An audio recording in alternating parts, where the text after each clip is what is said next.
आज भव्य हिंदू संमेलनाच्या निमित्ताने मी माझे विचार मांडण्यासाठी आवर्जून आपल्या इथे उपस्थित आहे।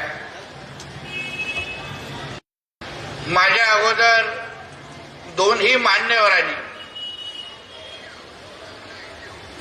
मालतीताईंनी आणि सचिनजींनी अतिशय विस्तृत पद्धतीने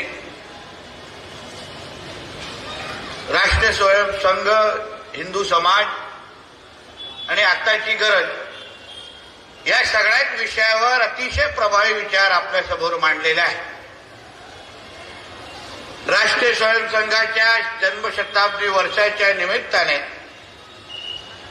हे हिंदू संमेलन राज्यभर प्रत्येक कानोकोपऱ्यामध्ये होत आहे। जसा सचिनजीने उल्लेख केला, जन्मशताब्दी किंवा 100 वर्ष पूर्ण झाल्यानंतर मोठा कुठलाही कार्यक्रम न घेता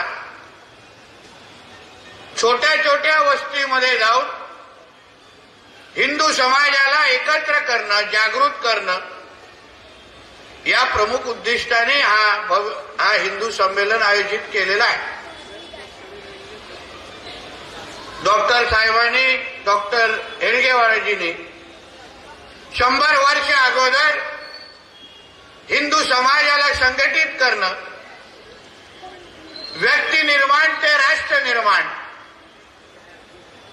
त्याच्या माध्यमातून या हिंदू राष्ट्राला भक्कम करणं या प्रमुख उद्दिष्टाने हा प्रवास सुरू केलेला आहे।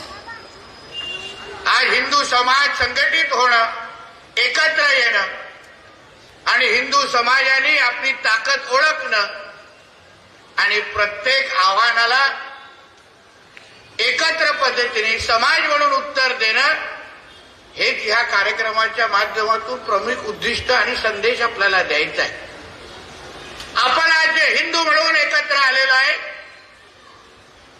आणि ह्या कार्यक्रमानंतर परत घरी गेल्यानंतर उद्यापासून आपल्या सगळ्यांचं आयुष्य जगत असताना या हिंदू संमेलनाच्या निमित्ताने जे विचार आम्ही आपल्याला देण्याचा प्रयत्न करणार आहे, जे हिंदू म्हणून तुम्ही काही तासापासून जे एकत्र आलेला आहात, इथे बसलेल्या प्रत्येक व्यक्तीला आपली जात माहीत नाही, कदाचित नावही माहीत नाही, पण इथे बसलेला प्रत्येक व्यक्ती एक हिंदू म्हणून एकत्र उपस्थित आहे आणि हीच आपली खरी ताकद आहे, हीच आपली खरी ताकद आहे।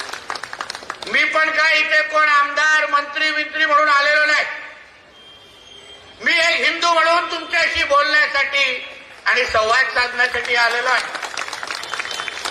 आणि म्हणून आमच्या सगळ्यांचे विचार ऐकत असताना या हिंदू संमेलनाचं मुख्य उद्दिष्ट जेवढं आहे